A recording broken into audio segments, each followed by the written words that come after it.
C'est la première fois pour moi. Je viens ici pour la toute première fois, près à l'âge de 20 ans. Ils ont lancé l'expédition Voyager depuis l'Amérique en 1977 et un an plus tard, ils sont arrivés à Saturne et ils ont pris des photos et cet engin Voyager est toujours en mouvement et ils y ont mis des vidéos de F pour que quiconque le trouve puisse voir que nous sommes ici et nous sommes ici. Tu sais, je vais t'amener à faire des dons et des sacrifices à Dieu. Je vais t'encourager à prier. Je vais t'encourager à prier pendant des heures. Je vais t'encourager à te lever et à rester éveillé pour prier pour l'inspiration. Je vais t'encourager à partir en mission. Je vais t'encourager à payer la dîme. Je vais t'encourager à faire des offrandes et à offrir des sacrifices et des dons à Dieu. C'est mon travail. Et c'est le travail d'un prêtre et d'un pasteur.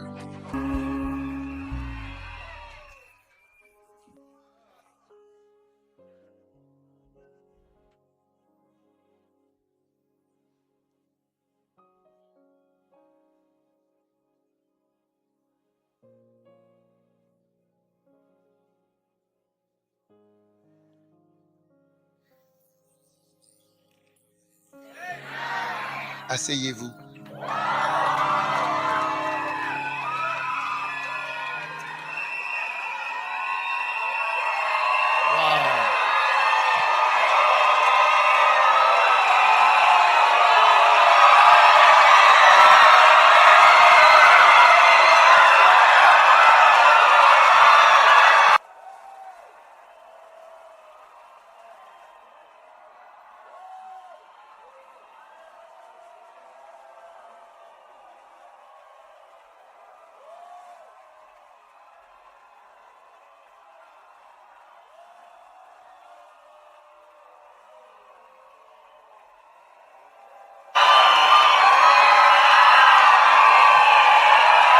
Amen. Amen. Merci. Merci beaucoup. Vous pouvez vous asseoir.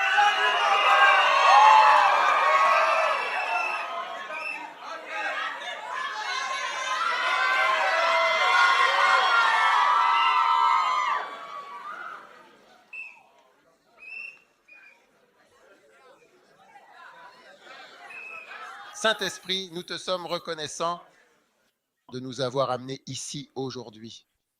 Au nom de Jésus, Amen. Eh bien, je suis vraiment tellement heureux d'être ici, sincèrement. C'est la première fois venir ici.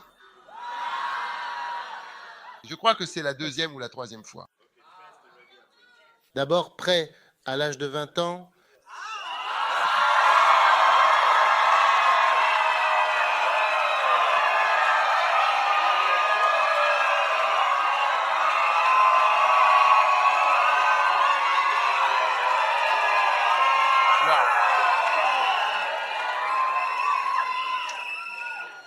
Alors, le titre de mon message, il se trouve en fait dans l'un de nos chants. Ouais. Et c'est tout droit. Mais maintenant, en Jésus-Christ, vous qui autrefois étiez loin, vous avez été en effet rapprochés par le sang du Christ. Rapprochés par le sang du Christ. Donc, mon court message aujourd'hui, c'est rapprochés par le sang. Waouh! Rendu proche par le sang. Amen. Jésus, je te remercie pour ce que tu as fait que nous ne comprenons toujours pas. Arrête et saisis-nous. Agis pour toi, pour toujours. Nous demandons cela au nom de Jésus. Amen. Amen. Maintenant, je vais lire dans Éphésiens chapitre 2, verset 10. Car nous sommes son ouvrage, ayant été créés en Jésus-Christ pour de bonnes œuvres, que Dieu a préparées d'avance afin que nous les mettions en pratique, autrement dit, que nous les pratiquions. Amen. Amen. Ne te dévalorise pas, car tu es l'ouvrage de Dieu. Amen. Ne dis pas que c'est la faute de ton père ou de ta mère ou qu'il t'est arrivé quelque chose quand tu étais jeune et tout ça.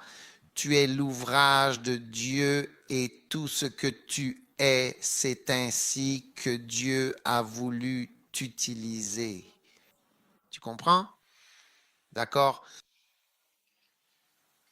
Maintenant, c'est pourquoi, souvenez-vous que vous, autrefois païens dans la chair, appelés incirconcis par ceux qu'on appelle circoncis, qui le sont en la chair par la main de l'homme, ce n'est pas grave si tu ne comprends pas.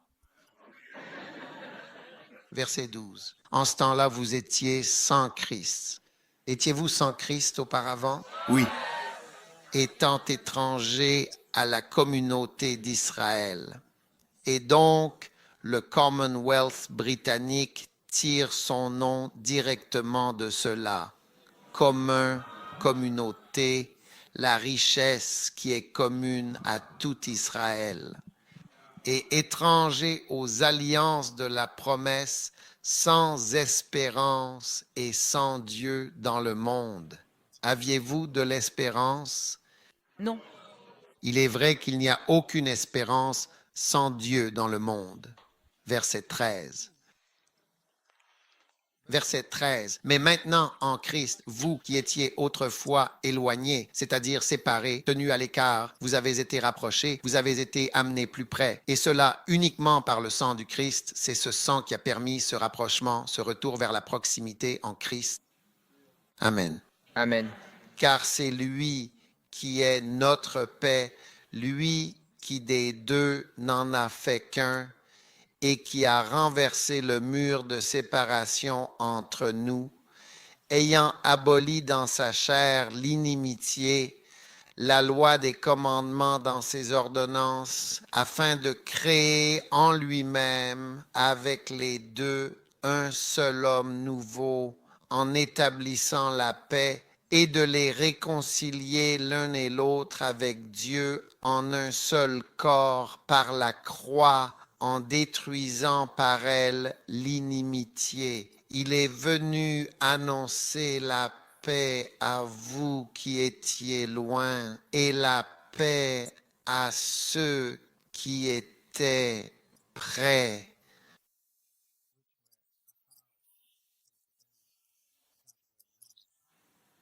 Amen. Amen. Car par lui, nous avons les uns et les autres accès auprès du Père dans un même esprit. Ainsi donc, vous n'êtes plus des étrangers, ni des gens du dehors, mais vous êtes désormais des concitoyens des saints, membres de la famille de Dieu. Amen. Amen. Fin de la lecture. Je ne sais pas quoi dire après cela. Très bien. Maintenant, remarquez le verset 16. Remarquez bien le verset 16 où il est écrit, je cite, « Afin de les réconcilier l'un et l'autre avec Dieu en un seul corps par la croix, en détruisant par elle l'inimitié. » Ce verset nous montre comment par la... Vous savez, hier, je regardais une émission chrétienne qui passait. Et j'ai vu qu'il y avait juste au milieu de ces gens une croix. T'as vu cette émission? Hein? Tu dis...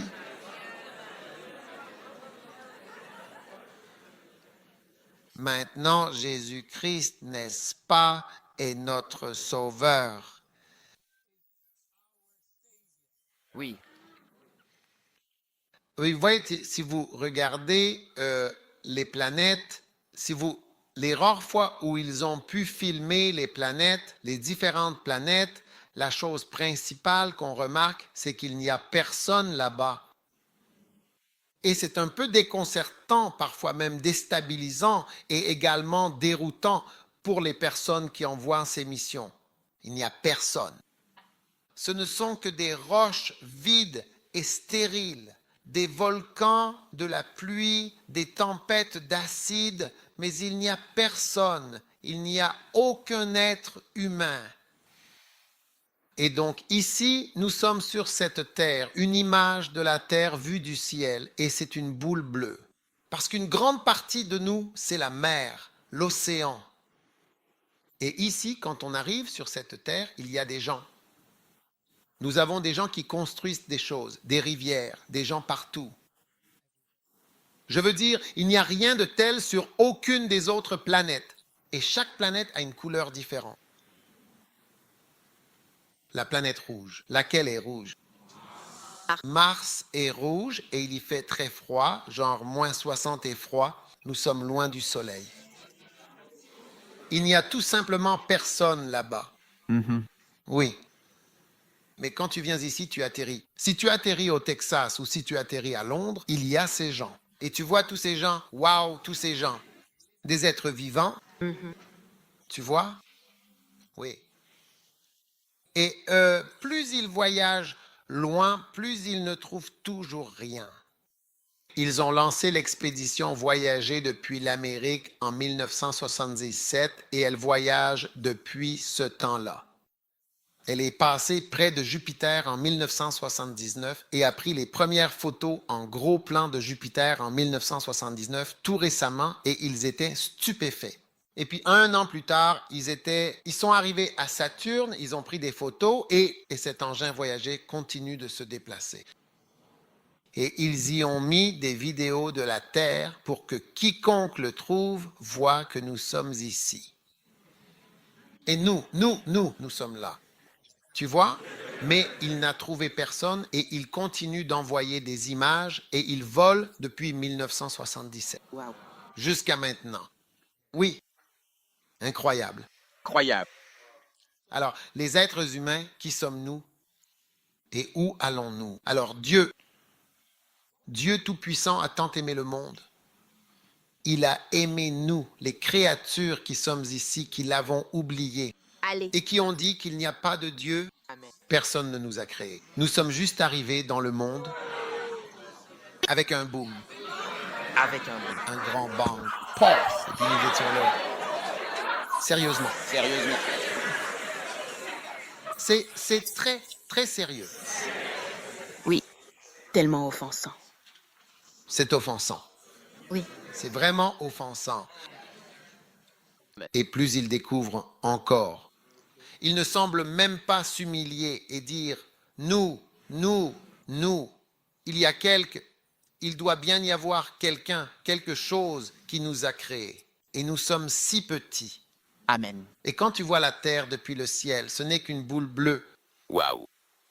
Et nous sommes sous cette boule bleue, en train de dire de grandes choses. Ouais. Je vais faire ceci, je vais faire cela, ceci sera fait. Le monde dit et.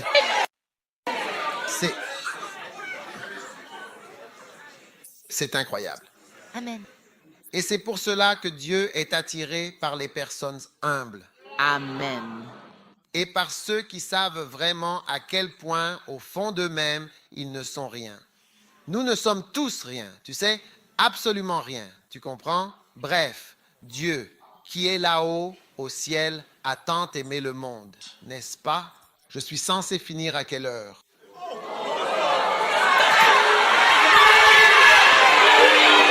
Je dois connaître l'heure.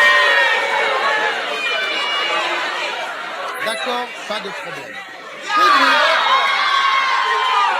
Mon message est très court, j'ai besoin que vous écoutiez. Soyez attentifs. Dieu, d'accord. Hein? Oui. Voilà. Afin qu'il puisse, Dieu Tout-Puissant, où qu'il soit. D'accord. D'accord? La raison pour laquelle nous n'avons pas trouvé Dieu sur les planètes Et même s'ils vont toujours plus loin, c'est parce que Dieu est un esprit. C'est comme s'il existait un autre royaume. C'est ça, le monde réel. Pas notre monde. C'est le vrai monde et c'est là que Dieu se trouve. Donc, tu peux voyager aussi loin que tu veux et faire autant d'expériences que tu veux. Tu ne trouveras toujours pas Dieu. Tu ne trouveras pas les esprits. Tu comprends? Donc, Dieu existe. Et Dieu a voulu avoir une relation avec nous qui nous déplaçons partout, en adorant les rivières. Quand nous voyons un grand fleuve, nous disons « Ah, le Nil est un grand fleuve. Il passe par ici. Prions-le alors. » Ou une cascade, ou un grand arbre. Je me disais « Waouh, c'est un grand arbre. Ça doit être ce qui nous a créés. » Ou bien on voit une antilope courir très vite. Alors on fabrique une antilope en bois et on se prosterne, on prie devant elle. Ou un crabe. On fabrique un grand crabe et on dit que c'est nous, c'est notre Dieu. On se prosterne et on prie devant lui. Et c'est quelque chose que Dieu a trouvé tellement difficile. D'accord, donc dans Éphésiens chapitre 2, verset 16, il est dit qu'il pourrait réconcilier les deux avec Dieu en un seul corps par la croix. Ne vous inquiétez pas des mots que vous ne comprenez pas. Comprenez juste réconcilier, d'accord, et comprenez les deux et avec Dieu, d'accord, puis comprenez par la croix. D'accord, donc la réconciliation a été rendue possible par le sacrifice de la croix de Jésus-Christ. Très bien. Et je vais vous dire que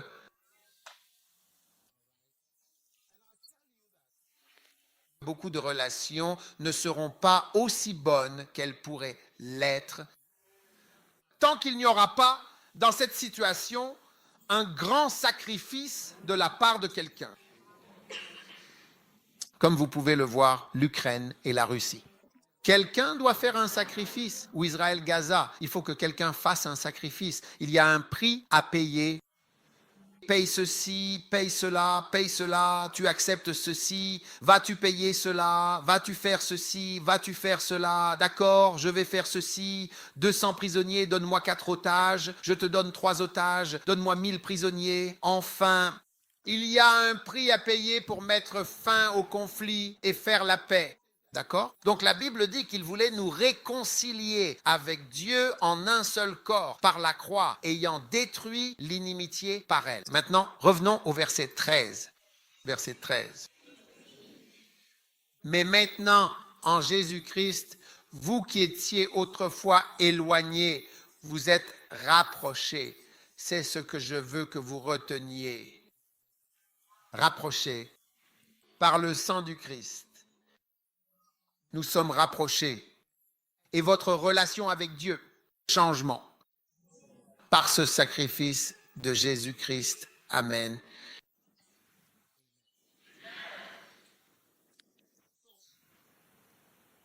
Le sacrifice, c'est quelque chose qui change les relations que nous avons. D'accord? Et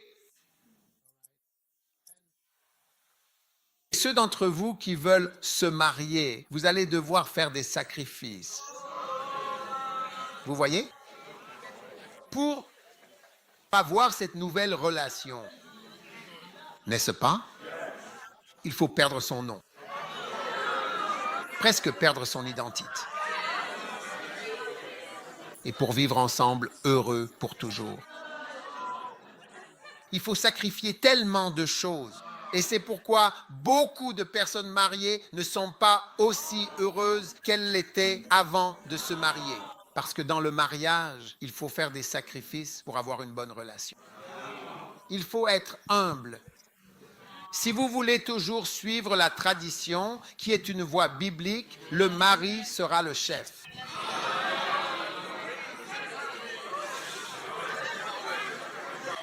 Oui, le mari sera la tête. et la femme sera la tête de nœud.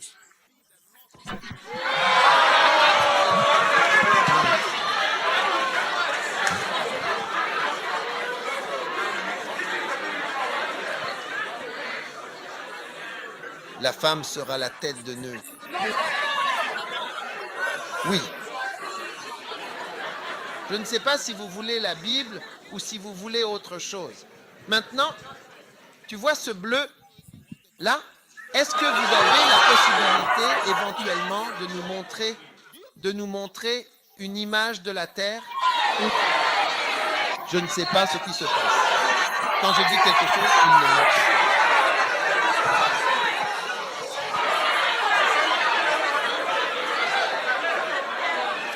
Maintenant, écoute. Chut. Écoute. Donc, sur cette boule bleue, sur cette planète bleue, les êtres humains, tous ceux qui sont là, Oui. bien que... Oh. Non, non, pas celle-ci. Celle-ci est plus proche. Je parle d'une photo prise de l'espace, tu vois. Oui. Qu'est-ce qui fait ces choses?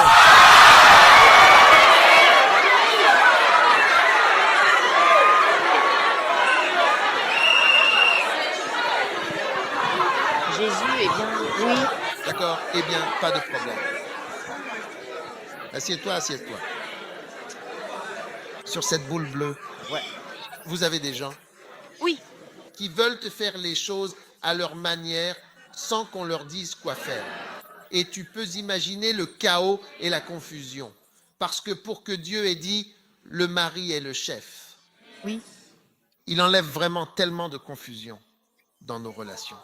Oui, c'est ça. Waouh. Waouh. Oui, c'est une photo prise de l'espace. Wow. C'est nous. Comme nous tous ensemble. 7 milliards, c'est un... Nous sommes tous sur celle-ci. Ouais. Waouh. Boule bleue vue de l'espace. Chaque planète a une couleur différente. Waouh. Et celle-ci est bleue. Et nous sommes dessus, quelque part. Donc sur cette photo, tu étais là, mais tu ne te vois pas. Tu ne peux pas te voir. Et tu sais à quel point on ne sait rien. Tu sais, la toute première fois, vraiment la toute première fois qu'ils ont été sûrs, vraiment certains, ou qu'ils ont vu de leurs propres yeux que la Terre était ronde, c'était seulement après la Première et surtout après la Seconde Guerre mondiale, Wow. quand ils développaient des fusées. Les Allemands développaient des fusées, d'accord? Et ils avaient cet homme qui s'appelait Van quelque chose. Et c'était le... Alors, ils l'ont emmené à la NASA. Ils l'ont emmené en Amérique et il a aidé à développer, il est même devenu directeur de la NASA. Il a aidé à développer les fusées. Donc, vers 1950, ils ont alors envoyé les premières fusées.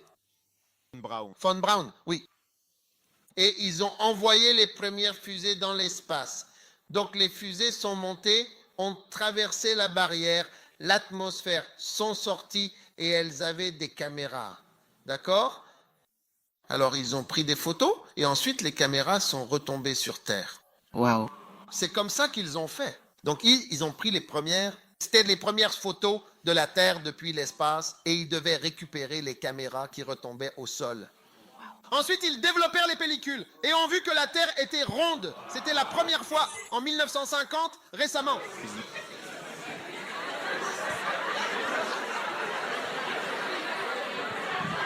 Là, j'essaie d'expliquer à quel point nous sommes ignorants. Comme si on ne savait absolument rien.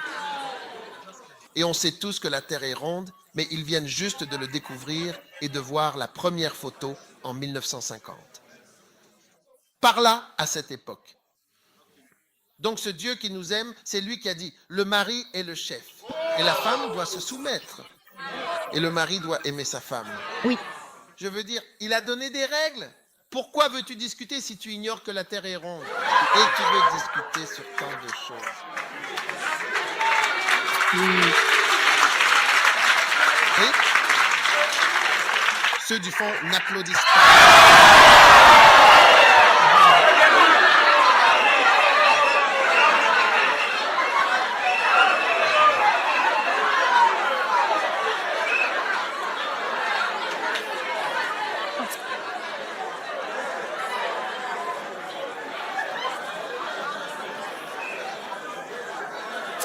bien. Maintenant, écoutez. Asseyez-vous, asseyez-vous.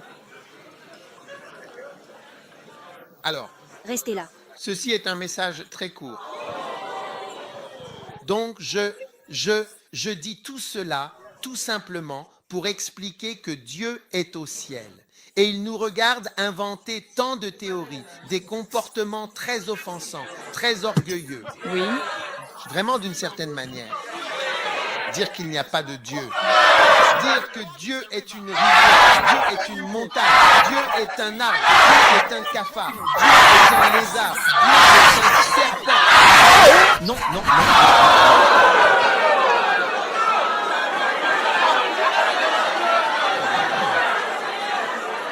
Donc c'est vraiment tellement offensant. Vous voyez? Et donc Dieu a décidé, d'accord, que nous qui étions en quelque sorte parfois, ou changez la version s'il vous plaît, américain s'il vous plaît. Oui, maintenant en Christ Jésus, vous qui étiez autrefois loin, vous avez été ainsi rapprochés par le sang du Christ. D'accord. Donc Dieu nous rapproche de lui. Il a fait cela par le sang ou par le sacrifice. Donc le sacrifice, un sacrifice est quelque chose de très important. Et cela, le sacrifice, change votre relation avec la personne à qui ou pour qui vous sacrifiez. Oui. Vous voyez, le sacrifice a vraiment une façon particulière de changer les choses entre vous et la personne à qui ou pour qui vous sacrifiez. Tout va changer entre vous et cette personne. Donc, dans Éphésiens chapitre 2, verset 15 ou 16, c'est ça, descend 16, oui. Et oui, et afin de les réconcilier tous deux en un seul corps, change la version. Tous deux en un seul corps vers Dieu par la croix, d'accord, en ayant détruit l'inimitié. Donc l'inimitié est terminée. L'inimitié et la haine sont terminées. Vous comprenez? C'est terminé par la croix. Maintenant, partout où vous voyez la croix, vous voyez le sang. Le sang et la croix. C'est une seule et même chose. Donc le sang, la croix est comme la chaise électrique. Donc quand les gens ont des chaînes avec des croix, c'est comme avoir une chaîne avec une chaise électrique. Ou une aiguille pour l'injection. Ou une AK-47 ou une arme à feu. C'est ce que c'est, parce que c'était une arme de mort. Elle apportait la mort. Donc, grâce à ce sacrifice immense de Jésus mourant sur la croix, d'accord, en effet, notre relation avec Dieu a complètement changé à partir de maintenant et à partir du moment où tu acceptes ce sacrifice et acceptes le sang. Donc, quand nous prenons la communion, nous parlons du sang et du corps. C'est le corps qui a été brisé et le sang qui a été versé. C'est comme ce grand sacrifice. Cela ne représente pas beaucoup pour toi, mais c'était quelque chose de grand pour Dieu et difficile à accomplir pour Jésus. Mais il l'a fait. Ce n'était pas facile, mais ça en valait la peine. Nous connaissons tous ce chant, mais c'est plus qu'un chant. D'accord. Nous allons maintenant lire dans la première épître de Paul aux Corinthiens, au chapitre 10, verset 19. Je répète, il s'agit bien de 1 Corinthiens 10, 19. Qu'est-ce que cela dit? En d'autres termes, que dis-je donc? Que l'idole est quelque chose ou que ce qui est offert en sacrifice aux idoles est quelque chose? D'accord. Et le verset 20. Allô? Vous êtes avec moi? Oui, absolument. Mais je dis que les choses que les païens sacrifient, ils les sacrifient aux démons. D'accord? Ensuite, il dit quelque chose d'encore plus important. Il dit « et non à Dieu ».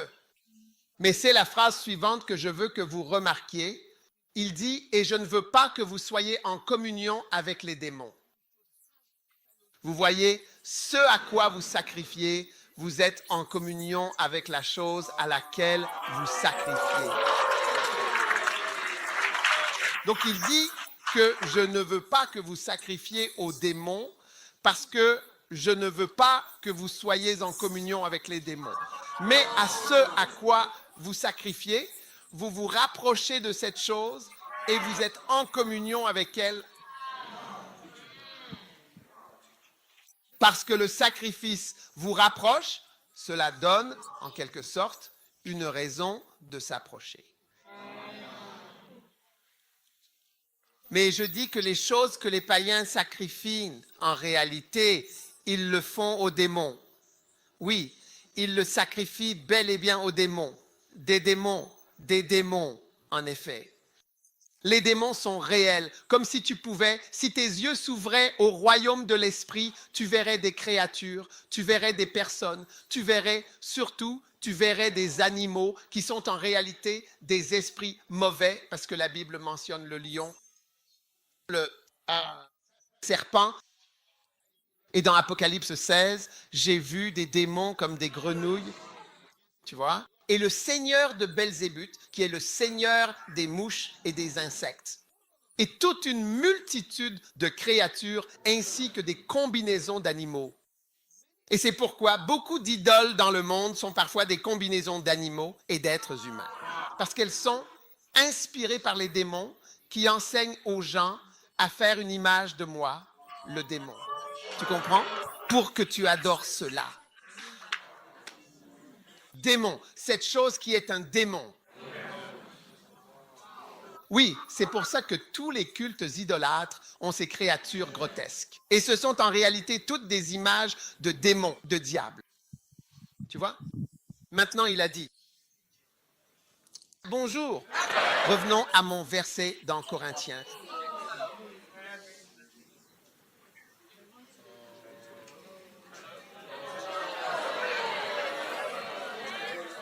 « 1 Corinthiens chapitre 10, oui. Verset 20. Magnifique. Mais je dis que les choses que les païens sacrifient, ils les sacrifient aux démons. Écoute bien, si tu veux vraiment que ta relation avec Dieu change de manière significative, il est essentiel que tu comprennes et apprennes l'importance du sacrifice dans ta vie. Ta relation avec Dieu a un plafond et elle s'arrête à l'endroit où tu es prêt à sacrifier.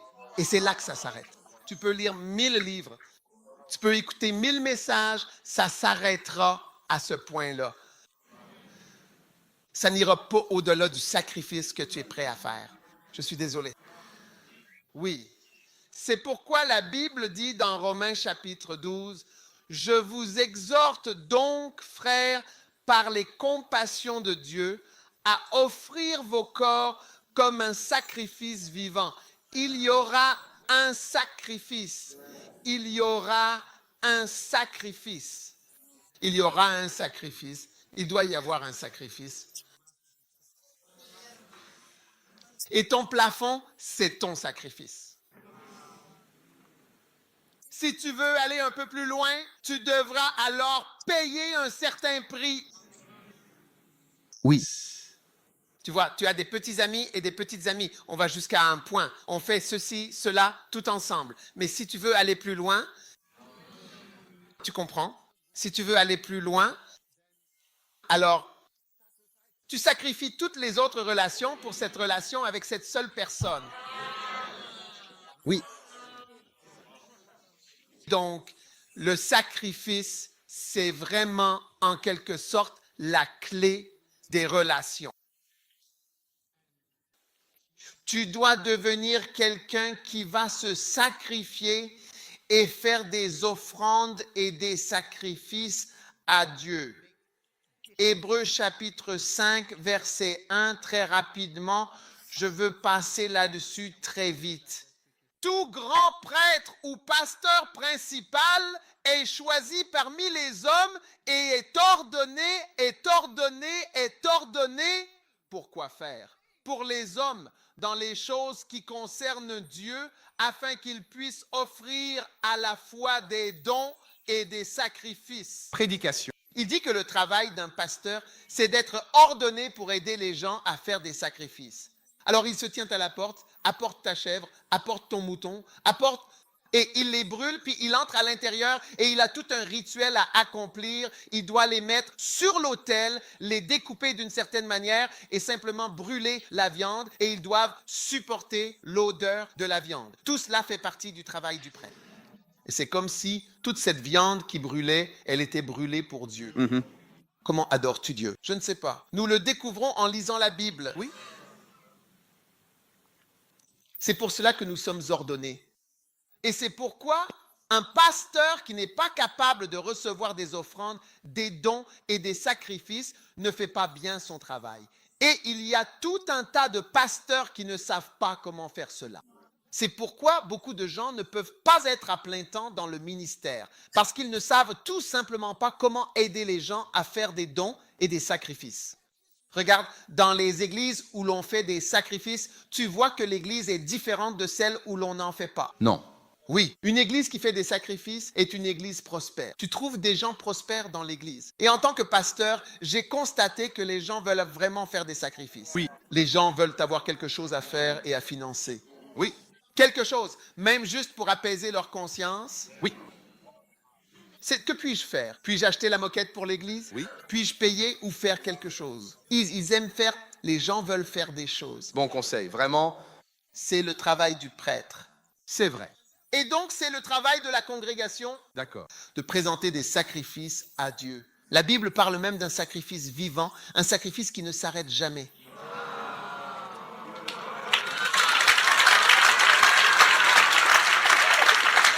Ça ne s'arrête jamais.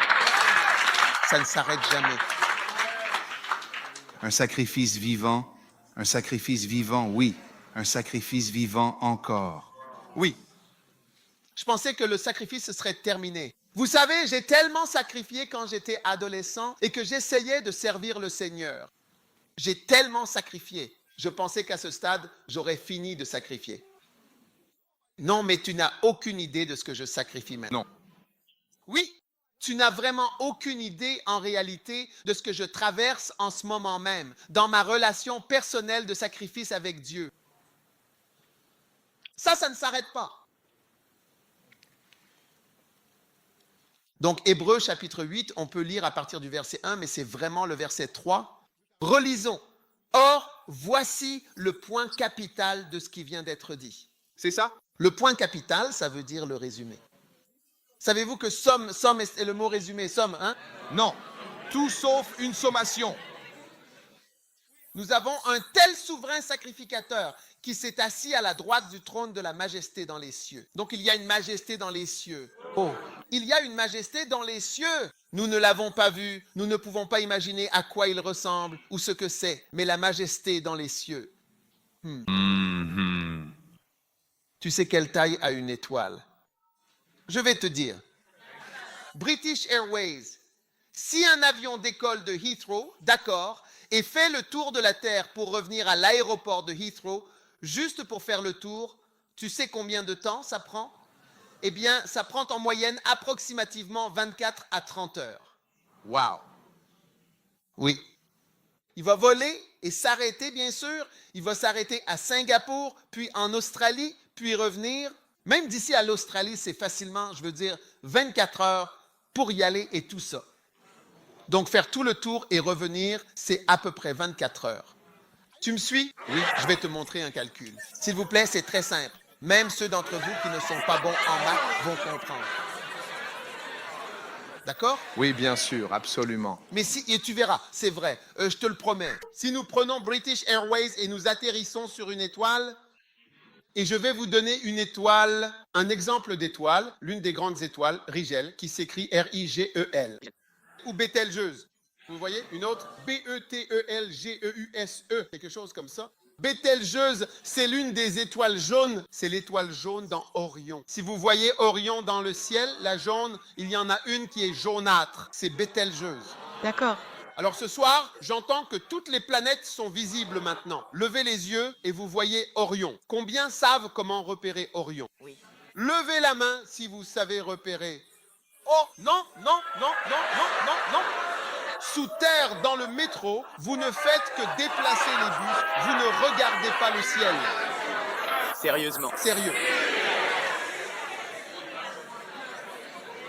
Sérieux? Non, il faut absolument savoir repérer Orion, la constellation la plus facile. Laissez quelqu'un vous montrer, levez simplement les yeux, cette personne vous montrera comment la voir. Une fois vue, vous la verrez toujours. Oui. Maintenant, imaginez l'aéroport d'Heathrow sur Rigel ou Bételgeuse et British Airways décolle pour faire le tour. Comme je vous l'ai dit, BA décolle pour aller à Singapour et revient. Savez-vous combien de temps il faudrait pour faire le tour de l'étoile? 1200 ans. Ah. D'accord. Non, pas 1200 jours. Pas 1200 mois, par exemple. Pas 1200 saisons. 1200 ans. Cela veut dire que vous, vos enfants, puis leurs enfants donneront chacun naissance. Vous voyez, des générations entières avant que l'avion ne revienne à l'aéroport de Heathrow d'origine. Waouh. Alléluia. Oui.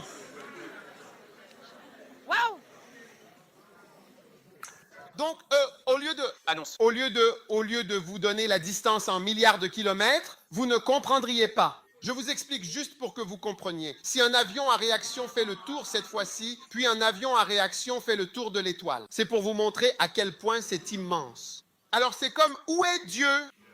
Et il y a tellement de ces étoiles, tellement, des milliards, des millions. C'est pourquoi ce verset dit, qui s'est assis à la droite du trône de la majesté dans les cieux. Oui, il y a de la majesté. La majesté dans les cieux. La majesté dans les cieux. La majesté dans les cieux. Combien d'entre vous ont réalisé que vous êtes petit et insignifiant? Oui. Est-ce que tu es petit, insignifiant, minuscule? Oui. Maintenant, continuez. Verset 2, verset 2, verset 2, verset 2. Un ministre du sanctuaire et du véritable tabernacle que le Seigneur a dressé et non l'homme. Magnifique. Waouh. Waouh. Allez. Dieu est sur le point de changer ta relation. Regardez le verset 4. Verset 3. Car tout souverain sacrificateur est établi pour offrir des dons et des sacrifices. C'est le travail d'un prêtre. Et je suis ton prêtre. Je vais t'amener à faire des dons et des sacrifices à Dieu. Je vais t'encourager à jeûner. Je vais t'encourager à prier pendant des heures. Je vais t'encourager à te lever et à rester éveillé pour prier pour l'onction. Je vais t'encourager à partir en mission. Je vais t'encourager à payer la dîme. Je vais t'encourager à faire des offrandes et à présenter des sacrifices et des dons à Dieu. Amen. C'est mon travail. Et c'est le travail d'un prêtre et d'un pasteur. C'est de se tenir à la porte et d'encourager les gens à présenter des sacrifices, des prêtres et des dons. Oui, et même si je mange une partie du sacrifice, demande-toi combien de viande une seule personne peut-elle manger? N'es-tu jamais allé dans ce restaurant brésilien? Oui. Au début, tu penses vraiment que tu vas manger, que ces gens vont regretter que tu sois venu là. Mais après un moment, tu te rends compte que tu ne peux plus rien manger.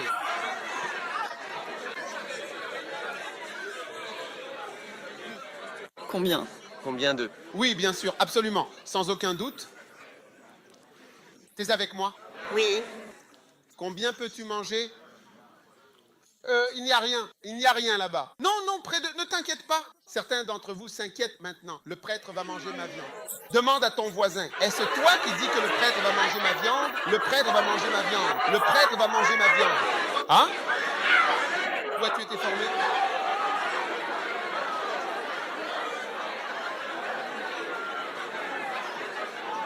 Waouh.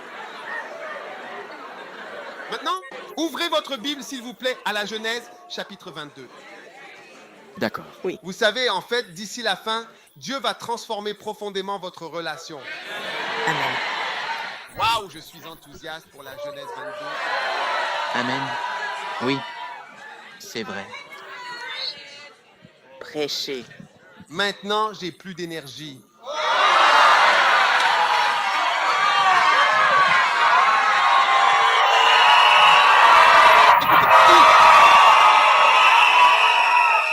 Il arriva.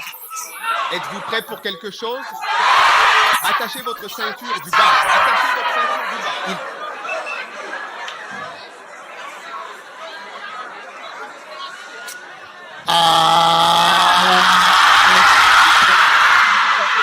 Il arriva après ces choses que Dieu mit Abraham à l'épreuve Oui. et lui dit, Abraham. Et il répondit, me voici. Et il dit, maintenant, prends ton fils. Oui. Oui. Vous voyez, ils sont justes. C'est un sacrifice. Il va lui demander de faire un sacrifice. Waouh. Oui. Il va lui demander de faire un sacrifice. Le sacrifice, quand quelqu'un commence à en parler, tu penses qu'il veut obtenir quelque chose de toi? Prends ton fils unique Isaac que tu aimes. Waouh. Et va-t'en au pays de Morija, cette région que je t'indique, et là, sur place, offre-le en holocauste, c'est-à-dire en sacrifice entièrement consumé par le feu, sur l'une des montagnes précises que je te dirai. Sérieux. La plupart d'entre vous n'obéiraient pas à une telle instruction. Vous dites que vous avez un délire, que vous êtes devenu fou, que vous avez fait un mauvais rêve. Ah! T'as fait un mauvais rêve la dernière fois, oublie ça!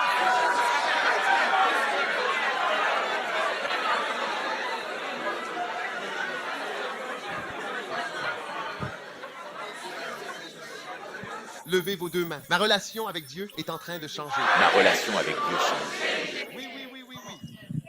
Karabala, bala, bala, babanda, babana. Verset 3. D'accord. Et Abraham se leva de bon matin. Vous voyez à quel point Abraham est très obéissant et très rapide à obéir. Et c'est là son âne, prit avec lui 2 de ses jeunes serviteurs et Isaac son fils. Oui. Et il fendit le bois pour l'Holocauste, se leva et s'en alla vers le lieu que Dieu lui avait indiqué. Puis, le 3e jour, et cet homme, âgé de 90 ans, il est parti faire de l'escalade jusqu'au mont Moriah. Certains d'entre vous, même à 28 ou 32 ans, vous n'arrivez pas à lever vos fesses pour grimper une montagne. C'est trop loin, c'est trop haut, ça demande trop d'énergie. C'est trop loin, vous ne pouvez pas marcher. Vous voulez un taxi, vous voulez une voiture, vous voulez un bus. À 99 ans, il part escalader le mont Moriah. Le mont Moria. Tu as peur du vide, tu sais, c'est vrai. T'es dans la vingtaine, t'es trop grand pour grimper des montagnes. Sérieusement. Puis, le 3e jour, Abraham leva les yeux et vit l'endroit de loin. Et Abraham dit à ses jeunes serviteurs, « Restez ici avec l'âne, le jeune homme et moi irons là-bas pour adorer, puis nous reviendrons vers vous. » Nous reviendrons. Et Abraham prit le bois pour l'Holocauste et le chargea sur Isaac, son fils. Il prit dans sa main le feu et un couteau pour tuer son fils. Ou là pour offrir son fils en holocauste. Et ils allèrent tous les deux ensemble. Waouh, sérieusement. Sérieusement, Sérieusement. c'est ton Isaac. Un jour, Dieu te demandera ton Isaac. Oui, pour changer sa relation avec toi, pour transformer complètement la manière dont il se rapporte à toi, afin que sa présence soit plus forte avec toi. Sa puissance sera plus grande avec toi. Sa bénédiction sera plus grande avec toi. Sa gloire et sa beauté seront plus grandes avec toi. Un jour, il te demandera ton Isaac. Les choses que je prêche ne sont pas des choses étranges ou des nouveautés que quiconque pense avoir quelque chose de nouveau, tu ne sais pas, tu es dans l'illusion. Tout est pareil. Amen. Mais tu vois, il y a ces éléments cachés qui changent la raison pour laquelle Dieu sera présent quand quelqu'un parle et absent quand quelqu'un d'autre prononce les mêmes paroles. Waouh. Les mêmes mots. Et quand Isaac parla à Abraham, son père, et dit « Papa ». Et son père, et papa répond « Oui, je suis là. Qu'est-ce qu'il y a ?» qu'est-ce qu'il y a? Et il dit, voici le feu et le bois, mais où est l'agneau pour l'Holocauste? Verset 8. Et Abraham dit, mon fils, Dieu se pourvoira lui-même de l'agneau pour l'Holocauste. Alors ils continuèrent leur chemin. Maintenant, vous devez apprendre à ne pas mentir. Vous voyez, beaucoup d'entre vous, vous mentez instinctivement. Même lorsque vous faites quelque chose de spirituel, vous mentez quand même. Vous comprenez bien, mais vous devez apprendre à parler sans mentir. Amen. D'accord? Parce qu'un mensonge, la Bible dit, ceux qui mentent sont dans l'étang de feu. Vas-y, lis-le. La seconde mort. Oui, le mensonge n'a rien à voir avec Dieu, parce que le diable est le père du mensonge. Donc même le plus petit mensonge, tu devrais en avoir peur. Donc Abraham aurait pu dire, tuez-le, je vais te sacrifier. Je vais te tuer dans environ 10 minutes. Je vais bientôt te tuer. Oui, Dieu m'a dit de te tuer, donc je vais te tuer. Tu es sur l'agneau. Tu es sur l'agneau. Mais lui, il a répondu. Et ce qu'il a dit était vrai. Dieu pourvoira à tout, même si c'est toi. Mais je ne te dis pas que c'est toi qui es. Verset 9. Et ils arrivèrent à l'endroit que Dieu lui avait indiqué, et Abraham bâtit un autel. Pendant tout ce temps, il n'avait pas dit à Isaac qu'il était l'agneau. Il arrangea le bois, puis il lia son fils. Il a dit, viens Isaac, laisse-moi, je veux t'attacher. Je veux attacher quelque chose ici. Alors il lui a attaché les mains, un homme de 99 ans. Et il le plaça sur l'autel. Et Isaac, il ne savait pas ce que son père faisait, mais il lui faisait confiance. Il était le fils unique de son père, il lui faisait confiance. Alors il l'a mis là. Waouh. Et quand tu lis certains des autres livres, tu vois que Sarah a quitté Abraham après cela. Elle a été profondément offensée par ce qu'Abraham a fait. Oui, cela l'a affectée. Je veux dire, quand on voit à quel point une mère aime son enfant, son fils, on ne peut pas imaginer cela. Ça ne fonctionnerait jamais dans aucun mariage. Non, aucun mariage ne peut... pas le cœur. Non, je ne pense pas. Sérieusement. Sérieusement. Et Isaac fut lié, il lia Isaac, son fils, et le plaça sur l'autel sur le bois. L'histoire se trouve même quelque part. Verset 10.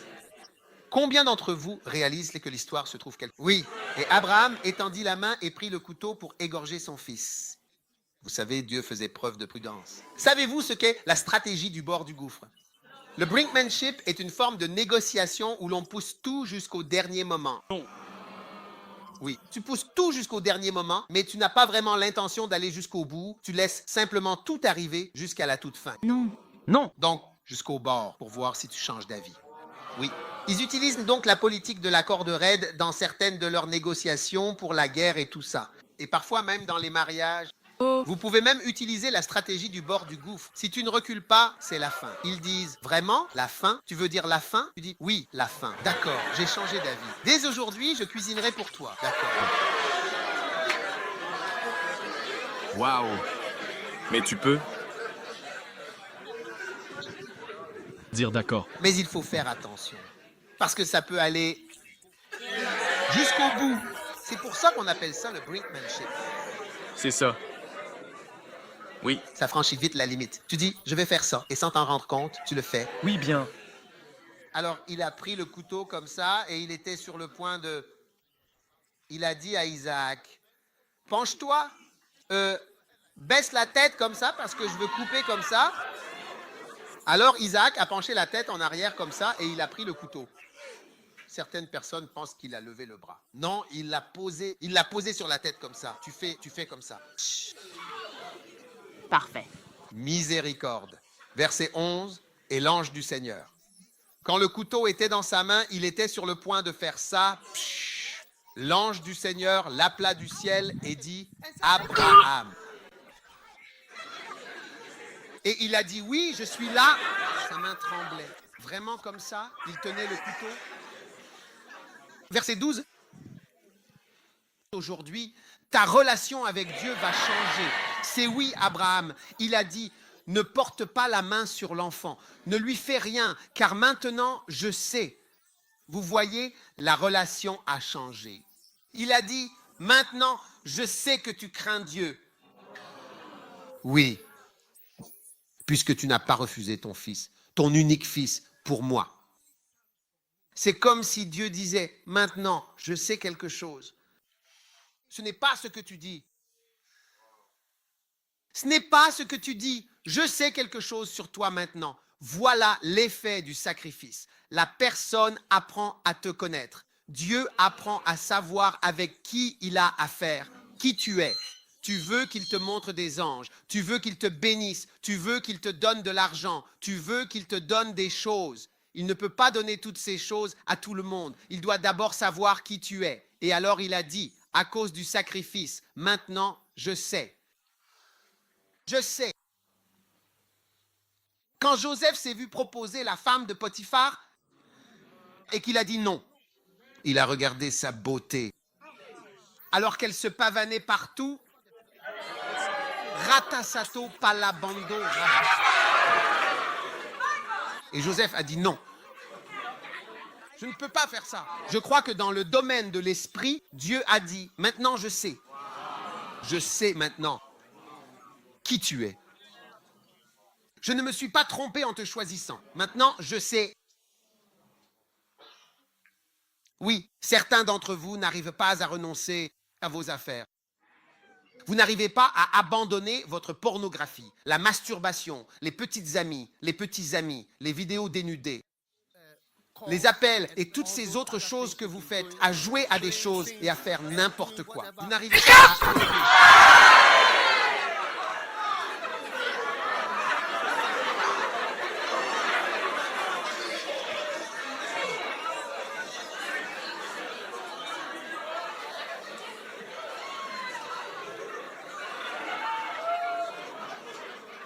Écoutez, je ne sais pas si je devrais arrêter de prêcher. Je pense que je devrais peut-être. Peut-être que ça devient trop. Peut-être que ça devient trop maintenant.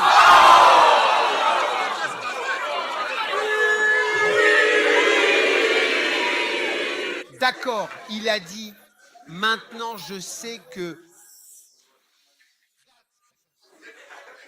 tu crains Dieu. Il a dit, je sais. Maintenant, vous voyez, la relation avec Dieu est sur le point de changer de façon spectaculaire. Regardez bien ce que Dieu va dire. Verset 13. Et Abraham leva les yeux et regarda. Et derrière lui, un bélier, retenu dans un buisson par ses cornes. Abraham alla prendre le bélier et l'offrit en holocauste à la place de son fils Isaac. Lui aussi observait. Il se demandait, hé, papa allait me tuer. Papa, pourquoi? Non, mais tu vois, Abraham savait qu'il était en train d'avoir une mauvaise réputation dans sa famille, dans sa propre famille. Il observait simplement toute la scène. Mais pour lui, Dieu est le plus grand. Tu vas voir ce qui va se passer. Continue au verset 14. Et Abraham donna à ce lieu le nom de Jéhovah Jireh, comme on le dit aujourd'hui, ce qui signifie mon pourvoyeur. Jéhovah Jireh, ce qui signifie mon pourvoyeur, Dieu a pourvu pour lui. Sur la montagne du Seigneur, cela sera vu. Verset 15. Et l'ange du Seigneur appela Abraham une seconde fois. La première fois, c'était pour l'arrêter, pour l'empêcher d'aller plus loin. Maintenant, la deuxième fois, écoute bien. Et il dit, par moi-même, j'ai juré, je jure, oui, vraiment comme Dieu. Tu as amené Dieu à jurer. Je veux dire, il a vraiment fait jurer Dieu.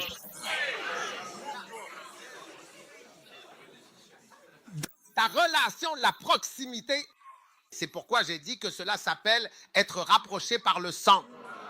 Il a dit, Dieu a dit, et par moi-même, je jure, dit le Seigneur. Parce que tu as fait cette chose, oui, cette chose que tu as faite, cette chose que tu as accomplie, cette chose que tu as réalisée. Et parce que tu n'as pas refusé ton fils, ton unique fils, ton fils unique, je te bénirai en bénédiction. Et en multipliant, je multiplierai ta descendance. Comme Badora Batera Bakala, comme eux, les étoiles du ciel, et comme le sable qui est sur le rivage de la mer, et ta descendance possédera la porte de ses ennemis. Et en ta descendance, c'est nous aujourd'hui. Amen. Toutes les nations de la terre seront bénies, car c'est en raison du fait que tu as obéi à ma voix, oui, toutes seront bénies. Waouh. As-tu déjà vu Dieu jurer à quelqu'un? Hein? Je le jure. Et toi, tu as même fait, parce que tout ce que Dieu dit vaut plus qu'un serment. Oui. Mais tu l'as forcé à jurer? Sérieux? Sérieux. C'est par moi-même que j'ai juré, a déclaré le Seigneur en ces termes. Car parce que tu as fait cela et que tu n'as pas refusé ton fils, ceci. L'ange a crié, ton fils unique, que dans la bénédiction je te bénirai. Dieu va te bénir puissamment aujourd'hui. Oui, et en multipliant, je multiplierai véritablement ta descendance comme les innombrables étoiles du ciel. Nous sommes tous, sans exception, la descendance d'Abraham. Oh oui. Ne chantons-nous pas, les bénédictions d'Abraham sont au monde entier. Le monde entier. Nous sommes tous la descendance d'Abraham. Nous nous voyons tous comme les enfants d'Abraham. Je veux dire, tout le monde chrétien, plus tous les Arabes, plus tous les Israéliens. Tout le monde a revendiqué Abraham comme leur père. C'est eux. Vraiment, tous les Israéliens, tout le monde arabe et tous les chrétiens. Père Abraham. Hein? Beaucoup de fils sont nés de lui. Et toi aussi, tu fais partie de cette grande famille. Alors, louons le Seigneur. Avec reconnaissance et joie. Que...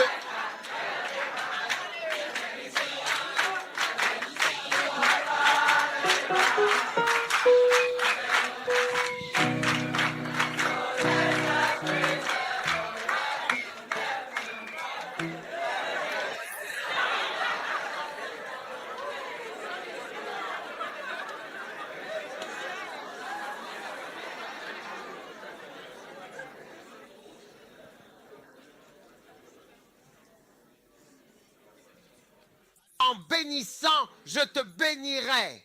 Oui. Donc parfois, tu regardes quelqu'un. Bonjour. Bonjour. Tu regardes quelqu'un qui reçoit une bénédiction et tu te demandes pourquoi cette personne est-elle bénie? Tu sais, cela s'est passé en secret. Waouh. Waouh. Cela s'est passé en secret. Il n'y avait pas de... Même les deux personnes qui ont aidé Abraham à porter le bois sur la montagne pendant 3 jours d'ascension n'étaient pas là. C'était un sacrifice privé. Wow. C'était quelque chose de privé, oui. Parfois, on regarde les gens et on se dit « Ah, pourquoi es-tu béni ?» Nous n'étions pas là. Tu n'étais pas là. Oui. Pourquoi est-ce que tu multiplies? Oui. Ce n'est pas une petite chose de multiplier. Pour que quelque chose grandisse et se multiplie, ce n'est pas rien.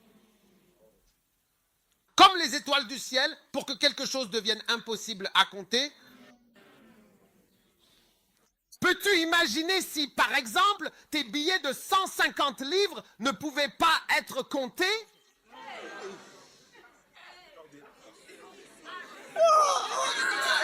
Parce que de nos jours, on les compte facilement. Juste 1, 2, 3. 1, 2, 3, 4. 1, 2, 3, 4, 5.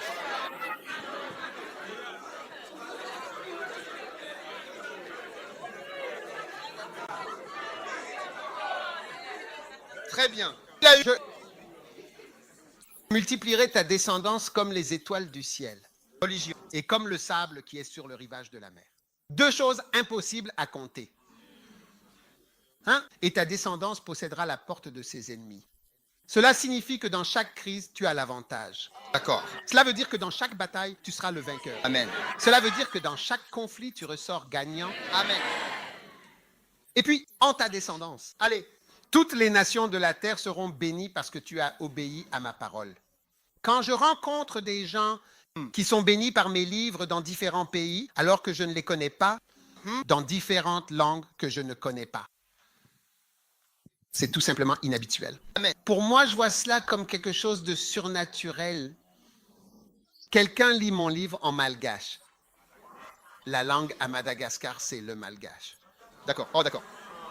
Oui, tu vois, tu ne savais pas qu'il existait une langue appelée malgache. Oh, Oui. C'est le nom de la langue. malgache. Ils vont à la fac de médecine, à l'université et tout dans cette langue. Oui. Wow. Et la personne me suit vraiment. Oui. Et vraiment m'honore Uhin. et dit qu'il est tellement béni. C'est à ce moment-là qu'il a dit, en ta descendance seront bénies toutes les nations. Donc, en ta descendance, cela veut dire même dans tes livres, Wow. comme dans tes paroles. Pour que quelqu'un soit dans le ministère et que ses paroles bénissent beaucoup de gens dans de nombreuses nations. C'est quelque chose de fou. En bénissant, je te bénirai. Donc, je veux que tu saches qu'à chaque étape, à un moment de ta vie, Dieu va te demander de faire un sacrifice. Et moi, en tant que pasteur, je te demanderai toujours de faire des sacrifices. Je te demanderai de jeûner. Tu dois apprendre à jeûner pendant 21 jours en ne buvant que de l'eau. Oui, bien sûr. 21 jours. Oui. Nous devrions venir voir tout First Love London. Tout le monde est mince. Tout le monde est mince.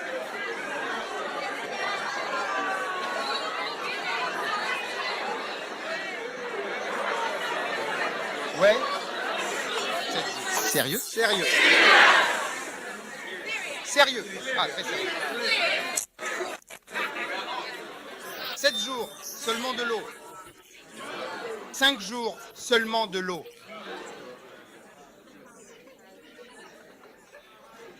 Certains d'entre vous hochent la tête comme si je disais d'une certaine façon quelque chose de mal.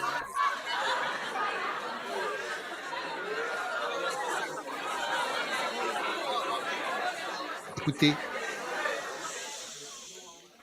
Jésus a dit, l'heure est venue. Jean 12, 24, même dès le verset 20 dit, l'heure est venue pour que le Fils de l'homme soit glorifié. Vous voyez, c'est le moment où la chose doit être belle et agréable, vraiment plaisante. L'onction, la fraîcheur de la gloire, la beauté, l'heure, le moment est arrivé. Et qu'a-t-il dit? Lorsqu'il a dit, l'heure est venue, il dit, à moins qu'un grain de blé ne tombe en terre et ne meure, qu'arrive-t-il alors? Il se dissout, il subit la pression sous terre, l'obscurité, la chaleur. Vous voyez, à moins que cela n'arrive, il reste seul. Mais si cela arrive, il porte du fruit. Amen. Pour beaucoup d'entre vous, c'est cet élément qui manque. Amen. Pour que Dieu vous bénisse, qu'il vous bénisse. Maintenant, laissez-moi vous révéler un secret que les gens ignorent. Ce n'est pas tous les jours que l'on a l'occasion de faire un sacrifice. Un jour, j'ai entendu l'évêque Oyedepo dire quelque chose et j'y pense toujours. Voulez-vous savoir ce qu'il a dit? Oui. Il a dit, chaque fois qu'il y a une occasion de faire un sacrifice, je ne me retiens pas. Ce qu'il voulait dire, c'est qu'à chaque fois qu'il y a quelque chose à faire à l'église, oh, il faut acheter un bus, il faut faire ceci, ils construisent une église, ils ne s'excluent jamais, ils s'impliquent toujours. Une fois, je pensais qu'il décrivait un projet. Il a dit, ce projet ne sera pas terminé avant que j'ai versé 50 millions dans ce projet. Je pense à leur argent. Oui, il a dit, ça ne sera jamais terminé. Mais tant que je n'aurai pas payé 50 millions, c'est déjà décidé pour moi. Waouh. Oui. Waouh. La religion a changé. La relation peu à peu change au fil du temps, progressivement. Voici la différence entre toi et les gens qui, pour certains, semblent vraiment bénis. Oh oui, Regarde, il dit, je te bénirai. Je te bénirai. Les différences entre les chrétiens sont les différences dans leur sacrifice. Parfois, la différence, c'est le sacrifice de prière. Celui-ci est seul. Il est quelque part. Il prie. Toi, tu es avec des gens en train de discuter. Tu es sur ton téléphone. Tu regardes Instagram. Oui, tu regardes des Reels et des TikTok et des Facebook. Hébreux 11, verset 4. Terminons avec ceci. Je vais devoir continuer ailleurs. Maintenant, fais attention. Regarde bien. Par la foi, Abel. Tu vois, il y avait Abel et Caïn, deux chrétiens. Mais la différence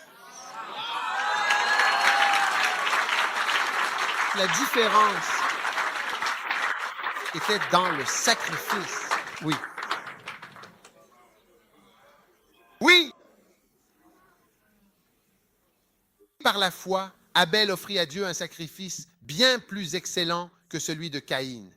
Son sacrifice était vraiment différent du sacrifice de Caïn. Et ton sacrifice, lui, peut-être, n'est-il pas grand-chose. Parfois, je vois des missionnaires, certains en mission ont l'impression que ça n'a pas marché. Je leur dis, écoute, tu ne sais même pas. Je veux dire, je les considère comme tellement élevés. Je n'arrive même pas à imaginer comment Dieu les voit. Le sacrifice plus excellent, quand tu dis, Seigneur, prends ma vie, par lequel il a reçu le témoignage qu'il était juste. Dieu rendant témoignage à ses dons, et par elle, bien qu'il soit mort, il parle encore. Son ministère s'est poursuivi jusqu'à aujourd'hui. Je mentionne son nom. Plus de 6000 ans. Combien de temps durera ton ministère? Maintenant, beaucoup d'entre vous ici, vous êtes appelés par Dieu. Ah, vous pensez, oh, je ne suis pas si sûr que tu es appelé. Tu es appelé. Ha! Vous savez, certains d'entre vous, vous négligez les pensées qui vous viennent à l'esprit. Dans le livre des Hébreux, la Bible dit que Dieu l'écrira dans leur esprit. As-tu déjà vu ce verset? Laisse ta mère le trouver rapidement. C'est l'alliance, magnifique. Viens pour l'imposition des mains après, car voici l'alliance que je ferai. Écoute, je mettrai mes lois dans leur esprit et je les écrirai dans leur cœur. Il y en a un autre qui dit, je les écrirai dans leur esprit, change-le. Oui, voici l'alliance que je ferai avec eux après ces jours-là. Je mettrai mes lois dans leur cœur et dans leur esprit, je les écrirai. Donc, quand il y a des choses dans votre esprit, certaines d'entre elles ont été écrites par le Saint-Esprit. Vous négligez votre esprit. Tu dis, oh, je ne suis que des pensées. Ce ne sont que des idées. Ce ne sont que des choses. Il a dit, j'écrirai dans leur esprit. Allez, maintenant. Des choses qui ne cessent de vous revenir. Comment faites-vous? Pourquoi pensez-vous qu'elles reviennent sans cesse à votre esprit? Pourquoi pensez-vous que cela revient toujours? Chaque jour, cela revient chaque fois que vous y pensez. Parce que l'esprit écrit dans votre esprit. Il écrit dans votre esprit, dans votre cœur. Ça ne disparaît jamais. Ça revient sans cesse. Ça revient sans cesse. Ça revient sans cesse.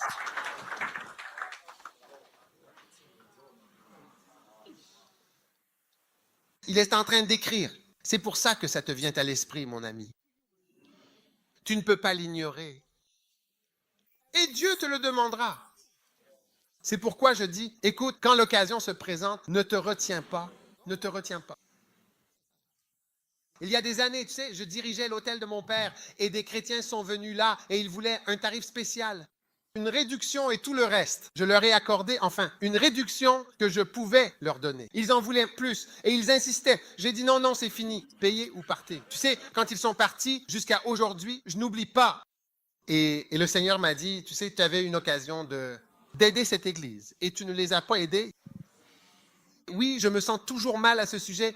J'espère que Dieu essaiera de... Gratte-le. Oui, il y a des occasions de faire le bien, des occasions d'être missionnaire, de prier. Pendant le Covid, nous avions du temps pour prier. Tout cela, c'était des opportunités. Ne retenez jamais les occasions de donner quand le moment se présente. Vous ne devez pas hésiter quand il arrive. Ne retenez pas. Un jour viendra où vous ne verrez plus mon visage vous demander de donner quoi que ce soit. Oui. Vous ne me verrez plus dire donne ceci ou donne ça, non. En 11 ans, j'ai à peine utilisé cela, je ne me suis jamais tenu ici. J'ai fait. Oui, alors, frères et sœurs, rapprochez. Combien veulent être rapprochés et câlinés et dépouillés et tenus étroitement, tout près, tout contre, par Jésus lui-même? Ah! Et qu'il te tienne dans ses bras et dise, je vais te bénir, et qu'il te murmure à l'oreille, je le jure. Souviens-toi de ce garçon insensé qui disait, je t'aime, ce n'était pas vrai. Ce n'était même pas vrai et tu l'as cru.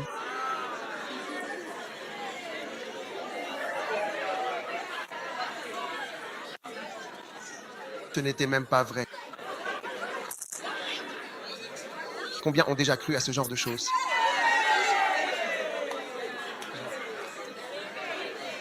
Ce n'était même pas vrai, mais celui-ci, c'est Jésus. Et il va te bénir. À partir d'aujourd'hui, je crois que tu peux comprendre l'explication des bénédictions. Combien réalisent, en regardant Abraham, qu'on peut en quelque sorte comprendre pourquoi il l'aimait? C'était très fort, très fort. Et c'était aussi quelque chose de privé. Ce qui s'est passé de fort s'est produit en privé. Ce n'était pas une démonstration publique de quoi que ce soit. Donc, juste un moment privé, lui, Abraham, Isaac, Dieu et un ange. Personne ne l'a vu jusqu'à aujourd'hui. Oui, que ton sacrifice soit vraiment, sincèrement beau. Oui, et que tu réussisses l'épreuve. Si Dieu dit de renoncer à un gars, tu vois ce que je veux dire? Non, je ne sais rien sur toi. Je dis juste que si Dieu dit de renoncer à un garçon, tu y renonces, tu le laisses tomber comme du papier toilette. Direct, il est parti et tu tires la chasse. Au revoir aux bêtises. Et c'est fini. Ne t'accroche pas au papier toilette. J'ai besoin de ce papier toilette. J'ai besoin de ces toilettes. Je dois le mettre dans mon sac alors qu'il est sale. Tu l'utilises pour n'importe quoi et tu veux le garder.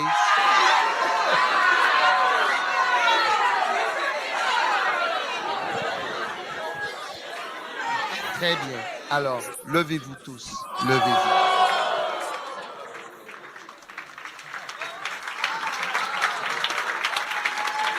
Oh oui. Père, merci pour ta bénédiction aujourd'hui au nom de Jésus. Alors que toutes les têtes sont baissées et tous les yeux fermés, si tu es ici et que tu veux donner ta vie à Jésus-Christ, peut-être, je ne sais pas, peut-être que quelqu'un t'a amené à l'église. Dieu te dit, hé, tu dois t'approcher. Dieu te dit, je veux t'amener plus près. Plus près. Plus près. Plus près.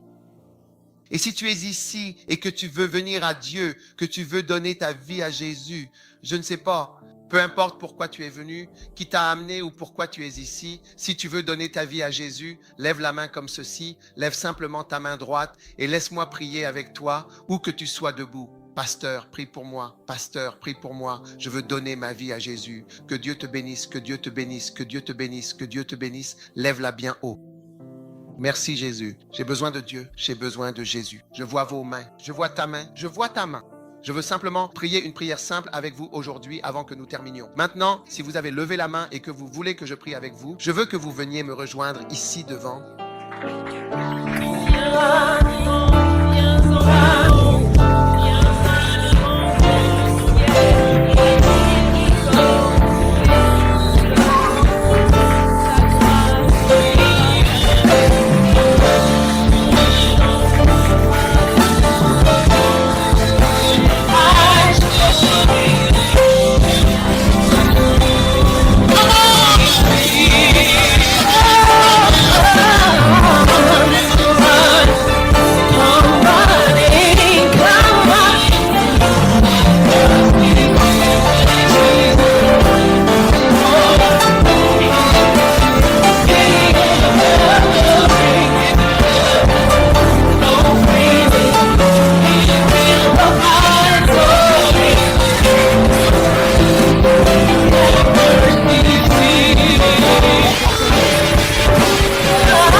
Avant de prier, je veux vous donner une dernière chance si vous êtes ici. Peut-être que vous vous demandez, dois-je venir? Ne devrais-je pas venir? Je veux vous donner une chance. Parce qu'un jour, j'ai prêché et j'ai donné à quelqu'un une dernière chance et il a donné sa vie à Dieu et il m'est toujours reconnaissant d'avoir offert une seconde chance. Si vous êtes ici, peut-être que vous vous demandez, dois-je? Ne dois-je pas? Je veux vous donner une chance. Venez si vous voulez donner votre vie, je vous donne le dernier appel. C'est le dernier appel, c'est l'appel final. Viens, cher ami. Pourquoi est-ce que je t'appelle à venir? Parce que Jésus a toujours appelé les gens à venir publiquement et ouvertement. Tu veux que Jésus change ta vie. Que Dieu te bénisse. Que Dieu te bénisse. Viens jusqu'ici. Je veux prier avec toi.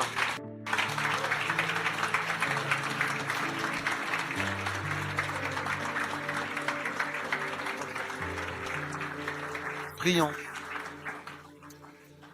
Répétez cette prière avec moi ici devant. Très bien, que Dieu te bénisse. Que Dieu te bénisse. Répétez cette prière avec moi. Dis, Jésus, aie pitié de moi. S'il te plaît, pardonne-moi mon péché. Je suis un pécheur. J'ai besoin de toi. Je te veux. J'ai besoin de toi. Seigneur Jésus, viens dans ma vie. Change-moi. Sauve-moi. Fais de moi une nouvelle personne à partir d'aujourd'hui. Je servirai Jésus. Je suivrai Jésus. Merci, Seigneur. S'il te plaît, écris mon nom dans le livre de vie. S'il te plaît, inscris-moi maintenant dans le livre de vie. À partir d'aujourd'hui, J'appartiens à Dieu. j'appartiens à Jésus. Dis-le à haute voix. À partir d'aujourd'hui, j'appartiens à Dieu. J'appartiens à Jésus. Et je servirai Jésus. Merci Seigneur de m'avoir sauvé aujourd'hui. Je t'aime Jésus. Je suis ton enfant. Je suis à toi. Aide-moi Seigneur à te servir. Au nom de Jésus, je prie. Amen. Que Dieu vous bénisse.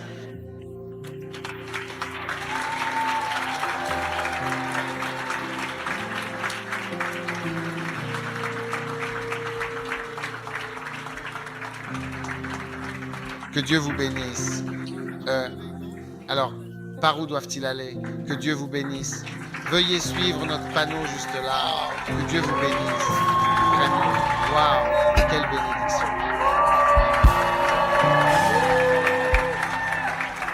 Avons-nous la Sainte Seine très rapidement? À vous qui êtes en ligne, que Dieu vous bénisse. Prenez votre Sainte Seine. À vous qui êtes en train de regarder en ligne, en ce moment précis, que Dieu vous bénisse. Pour son. Et pour son, eh bien, sans. D'une manière douce, agréable et jeune. Comme la puissance demeure et que cette puissance reste présente par ses blessures, par les marques de ses blessures, nous serons guéris, nous recevrons la guérison. Ceci est la communion, ceci est le partage du pain et de la vie. Prenez le pain et recevez-le, car sa miséricorde suffit pour la multitude, pour tous, comme pour un seul, pour chacun. Ceci est en effet la communion. Car ce n'est pas son sang qui sauve, par ses blessures, nous serons guéris. Ceci est la crainte de Dieu. Prenez le pain. Jésus, merci pour ceci. Ton corps qui a été brisé pour nous. Merci. Seigneur, nous sommes tellement touchés par ton sacrifice. Pardonne-nous d'avoir été négligents envers ton grand sacrifice. Pardonne-nous. Aide-nous à vivre nos vies avec une bonne compréhension de qui tu es et de ce que tu as fait pour nous. Aie pitié de nous. alors que nous recevons le corps de Jésus-Christ, le corps de Jésus.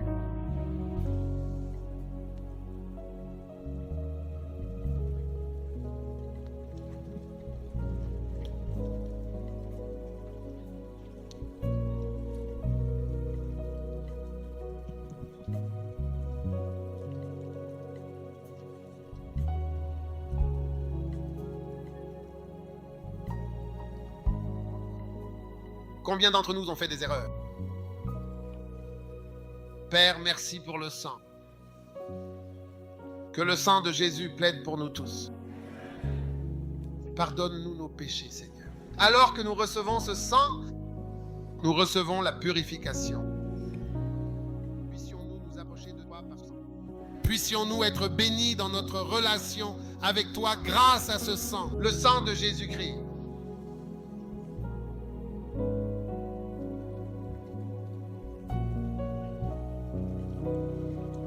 Levez les mains, recevez la bénédiction.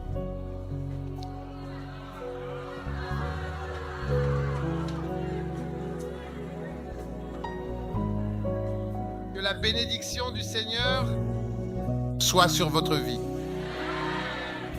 La pluie, qu'elle vienne sur vous, comme la pluie qu'elle tombe sur vous. Vivez longtemps et prospérez. Que le Seigneur vous donne l'avantage dans chaque bataille, dans chaque conflit, dans chaque défi de ta vie, de ton ministère, de ton appel et de ta propre existence. Même celles et ceux qui regardent en ligne, eux aussi, partout, à distance. Que le Seigneur te bénisse et fasse grâce. Que les erreurs et les péchés commis de 2024 ne te soient pas imputés. Au nom de Jésus, que tes manquements des années passées ne te soient en aucune façon, en aucune circonstance imputés. Vis longtemps, prospère et fleuris. Et maintenant, que le Seigneur Dieu te bénisse et te fasse grâce. Que le Seigneur te bénisse et te garde. Arandol, Amazandol. Quel que soit le mal qui est décidé ici à Londres, quel que soit le mal qui est décidé au Royaume-Uni, que le Seigneur te préserve de ce mal. S'agissant du feu, de la terreur, des inondations, des catastrophes, des guerres, de la foudre et des calamités inattendues, que le Seigneur te garde. Que le Seigneur te garde sur la terre, sous terre, sur la mer et dans les airs. Au nom de Jésus, que le Seigneur te garde d'un cœur brisé. Que le Seigneur te préserve de la déception. Que le Seigneur te garde de au nom de Jésus. Et maintenant, quelle que soit la décision négative qui a été prise à ton sujet lors d'une réunion, au nom de Jésus, que cette décision soit annulée au nom de Jésus. Tout groupe qui se réunit et qui fait des plans, des projets, des démarches à ton sujet et contre toi, pour ton mal et pour te nuire, au nom de Jésus, nous renversons cette table. Cela ne prospère. Seigneur, nous levons nos mains vers toi. Tout ce qui représente de la malveillance, de la méchanceté et de mauvaises pensées à notre égard. Que tout souhait de mort, en toute sincérité et véritablement, prenne fin. Tout désir de mort pour l'un d'entre nous. Que cela se retourne contre eux au nom de Jésus. Nous interrompons tous les plans maléfiques qui sont planifiés et dirigés contre nous. Au nom puissant de Jésus, vis longtemps et prospère, vis longtemps et épanoui. multiplie-toi et réussis. Que le Seigneur te bénisse comme il a béni Abraham. Et qu'il te multiplie comme il a multiplié Abraham. Et qu'il te garde comme il a gardé Abraham. Et que ta descendance soit aussi bénie. Et qu'elle se multiplie. Maintenant, tout ce qui représente un manque de bien-aimé, un manque de mari et un manque de vin, nous déclarons que ce manque prend fin, qu'il y ait une multiplication des mariages et des bien-aimés dans l'Église à partir de maintenant. Maintenant, avec vos mains levées en l'air, tout ce que vous n'avez pas pu saisir jusqu'en 2024, à partir de 2025, que votre main puisse saisir cette chose au nom de Jésus. Que j'entende de votre amen le plus fort. Puissiez-vous poser la main sur la vision et l'objectif que vous désirez depuis longtemps pour votre vie. Entendre amen le plus fort. Et maintenant, que la puissance, l'onction, la bénédiction et la grâce soient accrues sur votre vie. Au nom de Jésus,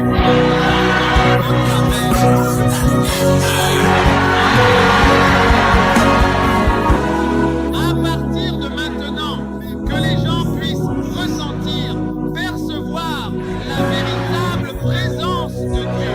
Où que vous soyez, qu'il y ait une présence, la présence même de l'Esprit, la présence de Dieu, au nom de Jésus-Christ de Nazareth.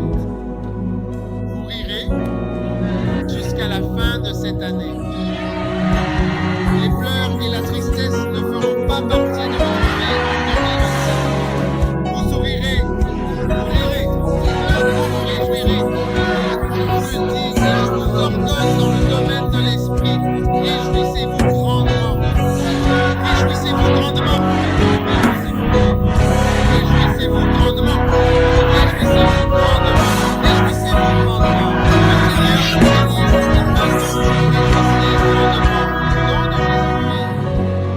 De Nazareth, et que tout le monde crie Amen. Si cette vidéo vous a béni, n'oubliez pas de vous abonner à Daki with Mills sur YouTube. Vous pouvez également suivre Bishop Daki avec Mills sur toutes les plateformes de médias sociaux.